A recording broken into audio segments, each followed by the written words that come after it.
नमस्कार दोस्तों, छत्तीसगढ़ की सबसे बड़ी खबरें सबसे पहले प्राप्त करने के लिए छत्तीसगढ़ अंजोर समाचार चैनल को सब्सक्राइब करें और वीडियो को लाइक करें।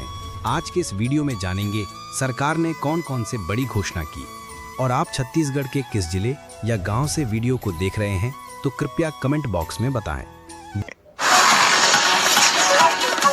बेमौसम बारिश से धान की फसल प्रभावित, किसानों को अब सरकार से उम्मीद। मोथा चक्रवात के कारण छत्तीसगढ़ के कई हिस्सों में बेमौसम बारिश हुई। इस बारिश के कारण धान की फसल प्रभावित हुई है। गौरेला पेंड्रा मरवाही चक्रवाती तूफान मोंथा के बाद छत्तीसगढ़ में बेमौसम बारिश हुई, जिसके कारण किसानों की फसल बर्बाद हुई है। बेमौसम बारिश के कारण खेतों में कटने के लिए तैयार धान की फसल सो गई। जिन खेतों में पानी नहीं था वहां बारिश का पानी भर गया, जिससे फसल सड़ने लगी। बारिश के कारण किसानों को बड़ा नुकसान होने का अंदेशा है।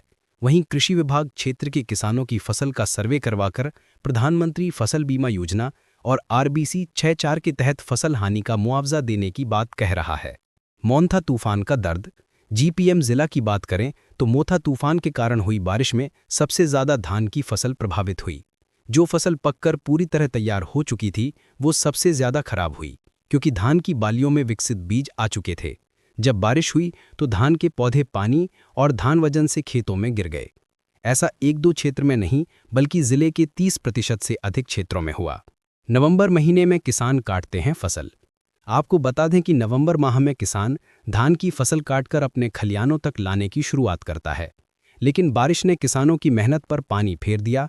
खेतों में पानी भर गया और धान की फसल खेतों में ही गिर गई। ऐसे में गिरे धान को काटना किसानों के लिए लगभग नामुमकिन सा काम होता है। यदि किसी तरह किसान उस फसल को काट भी ले तो उपज में बड़ा नुकसान की संभावना है। खेतों में गिरी हुई फसल का धान पौधों में या तो खराब हो रहा है या फिर उसमें बीमारी लग रही है। जो भारत माता की जय कहता है वही असली हिंदू। कवर्धा में संघ शताब्दी वर्ष कार्यक्रम में डिप्टी सीएम। संघ युग प्रवर्तक नाट्य आविष्कार की श्रृंखला की कवर्धा से शुरुआत हुई। कवर्धा राष्ट्रीय स्वयंसेवक संघ आरएसएस के शताब्दी वर्षगांठ के अवसर पर संघ युग प्रवर्तक शीर्षक से आयोजित नाट्य आविष्कार कार्यक्रमों की श्रृंखला की शुरुआत शुक्रवार को कवर्धा से हुई। इस कार्यक्रम का आयोजन पीजी कॉलेज ऑडिटोरियम में किया गया, जिसमें प्रदेश के उप मुख्यमंत्री विजय शर्मा मुख्य अतिथि के रूप में उपस्थित रहे। संघ शताब्दी वर्ष पर कार्यक्रम के दौरान आरएसएस के प्रांत प्रमुख, विभिन्न जिलों के पदाधिकारी, शिक्षाविद, सामाजिक संगठन के सदस्य और बड़ी संख्या में स्वयंसेवक शामिल हुए। मंच पर संघ के संस्थापक डॉक्टर केशव बलिराम हेडगेवर के जीवन, संघर्ष और संघ की स्थापना के उद्देश्य को नाट्य रूपांतरण के माध्यम से प्रस्तुत किया गया। कलाकारों ने मंच पर डॉक्टर हेडगेवर के विचारों, राष्ट्र प्रेम और संगठन निर्माण की यात्रा को जीवंत कर दिया, जिसे उपस्थित दर्शकों ने भावनात्मक रूप से अनुभव किया। सरगुजा में 73 साल बाद दूसरी बार राष्ट्रपति का दौरा होने वाला है, जिसकी तैयारियां शुरू हो चुकी हैं। देश की राष्ट्रपति द्रौपदी मुर्मू 20 नवंबर को सरगुजा आ रही हैं। राष्ट्रपति राज्य स्तरीय जनजातीय गौरव दिवस समारोह में शामिल होंगी। राष्ट्रपति के आगमन को लेकर जिला प्रशासन और पुलिस विभाग ने अपनी ओर से तैयारियां शुरू कर दी हैं। राष्ट्रपति का हेलीकॉप्टर गांधी स्टेडियम मैदान में उतरेगा, जबकि कार्यक्रम शहर के पीजी कॉलेज मैदान में आयोजित होगा। इस दौरान राष्ट्रपति लगभग 1 घंटे तक सरगुजा में रुकेंगी और जनजातीय समूह से जुड़े कार्यक्रमों में हिस्सा लेंगी। अपर कलेक्टर हैं नोडल अधिकारी। राष्ट्रपति द्रौपदी मुर्मू का हेलीकॉप्टर गांधी स्टेडियम ग्राउंड में उतरेगा और इसके बाद वे कड़ी सुरक्षा व्यवस्था के बीच पीजी कॉलेज मैदान में आयोजित समारोह में शामिल होंगी। राष्ट्रपति के आगमन के लिए जिला प्रशासन ने अपर कलेक्टर सुनील नायक को नोडल अधिकारी बनाया है, जबकि सीईओ जिला पंचायत विनय अग्रवाल और एसी ट्राइबल को सहायक नोडल अधिकारी बनाया गया है। किन कार्यक्रमों में राष्ट्रपति करेंगी शिरकत? इस विषय पर अपर कलेक्टर सुनील नायक ने बताया कि राष्ट्रपति द्रौपदी मुर्मू लगभग 1 घंटे तक सरगुजा में रहेंगी। इस दौरान वे राज्य स्तरीय जनजातीय गौरव दिवस के समारोह में शामिल होंगी। इस दिन पीजी कॉलेज मैदान में गौरव दिवस के अवसर पर जनजातीय समूह के लोकनायक, जननायक के साथ ही उनके परिवारजन का सम्मान समारोह प्रस्तावित है। इसके साथ ही उत्तर क्षेत्रीय करम महोत्सव का समापन शहीद वीर नारायण सिंह लोक महोत्सव के तहत नृत्य प्रतियोगिता का कार्यक्रम भी प्रस्तावित है। धमतरी में शिक्षक का व्हाट्सएप स्टेटस बना सस्पेंशन का कारण। स्कूल में किताबों की कमी बताना पड़ा महंगा। ईटीवी भारत से स्कूली बच्चों ने भी कहा कि उन्हें हिंदी की नई किताबें नहीं मिली हैं, पुरानी किताबें सिर्फ 8 हैं। जिले में स्कूल के हालात का स्टेटस लगाना एक शिक्षक के लिए सस्पेंशन का कारण बन गया। स्टेटस में वे बच्चों की पीड़ा को लेकर शासन प्रशासन को कोस रहे थे, पुस्तक नहीं मिलने की परेशानी बयां कर रहे थे। इसी बीच शिक्षा व्यवस्था की पोल खोलने वाले शिक्षक ढालूराम साहू को जिला शिक्षा अधिकारी ने तत्काल निलंबित कर दिया। अधिकारी इसे सिविल सेवा आचरण का उल्लंघन बता रहे हैं। धमतरी से 25 किलोमीटर दूर कुरुद ब्लॉक का गांव है नारी। यहां सरकारी नवीन प्राथमिक शाला में किताबों की कमी से बच्चे जूझ रहे हैं। कक्षा चौथी में कुल 21 बच्चे दर्ज हैं। इनमें से 11 बालक और 10 बालिकाएं हैं। स्कूल शिक्षण को आधा सत्र बीतने को है, लेकिन हिंदी की एक भी नई किताब स्कूल को शिक्षा विभाग की ओर से नहीं मिली है। व्हाट्सएप स्टेटस पर शिक्षक ने कोसा, बच्चे पुरानी किताबों के सहारे पढ़ने को मजबूर हैं। जो बच्चे किताब पढ़ रहे हैं वे महज 8 पुरानी किताबें हैं, जिनसे 3-3 बच्चे मिलकर पढ़ते हैं। पढ़ाई के दौरान किताब को लेकर झगड़े की नौबत तक आ जाती है।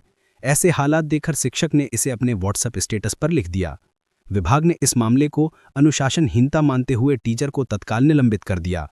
स्टेटस में क्या लिखा था? नवीन प्राथमिक विद्यालय नारी के शिक्षक ढालूराम साहू ने लिखा था कि बच्चों की शिक्षा व्यवस्था ठप और हम चले राज्योत्सव मनाने।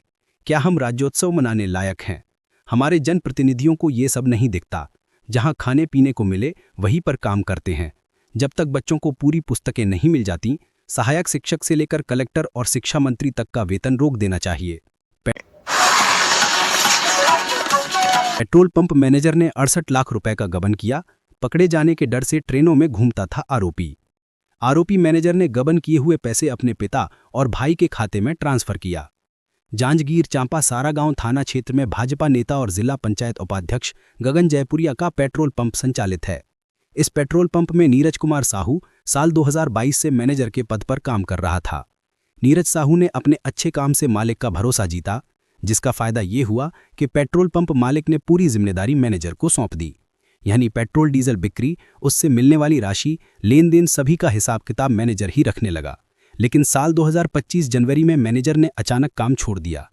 68 लाख रुपए का गबन। इस घटना के कुछ दिनों बाद जब पेट्रोल पंप मालिक ने खाता मिलान किया तो शुरुआत में 65 लाख रुपए खाते से गायब होने की जानकारी मिली। पंप मालिक ने बम्हनीडीह थाने में आरोपी मैनेजर नीरज साहू के खिलाफ लिखित शिकायत दर्ज कराई।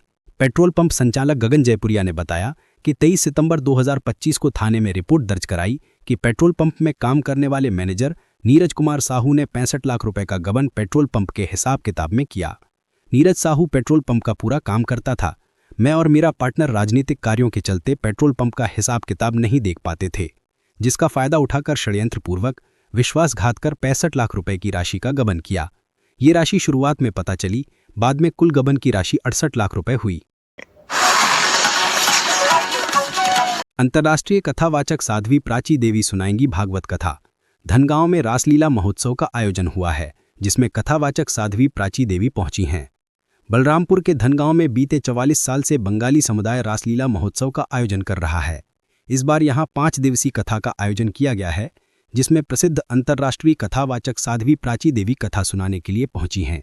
साध्वी के आगमन पर बलरामपुर का वातावरण भक्तिमय हो गया। भक्तों में खुशी का माहौल। बलरामपुर रामानुजगंज जिले के तातापानी के नज़दीक बंगाली बाहुल्य धनगांव है। इस जगह 44 वर्षों से हर साल रासलीला महोत्सव का आयोजन हो रहा है, जिसमें स्थानीय बंगाली समुदाय के लोग रासलीला कथा सहित धार्मिक आयोजन करते हैं। इस बार प्रसिद्ध अंतर्राष्ट्रीय कथावाचक साध्वी प्राची देवी यहां कथावाचन करने के लिए पहुंची हैं, जिससे क्षेत्र के भक्तों, महिलाओं में काफी उत्साह का माहौल है। बॉडी बिल्डिंग वर्ल्ड चैंपियनशिप में छत्तीसगढ़ के खिलाड़ी इंडोनेशिया में 11 नवंबर से आयोजन। इंडोनेशिया में 16वीं बॉडी बिल्डिंग वर्ल्ड चैंपियनशिप का 7 दिवसीय आयोजन होने जा रहा है। ये आयोजन इंडोनेशिया में 11 नवंबर से 17 नवंबर तक चलेगा। ऑफिशियल टीम में 12 लोगों की टीम है। इसके अलावा अलग अलग राज्यों के 46 खिलाड़ी हिस्सा ले रहे हैं, जिसमें महिला खिलाड़ियों की संख्या 5 है और पुरुष खिलाड़ियों की संख्या 41 है।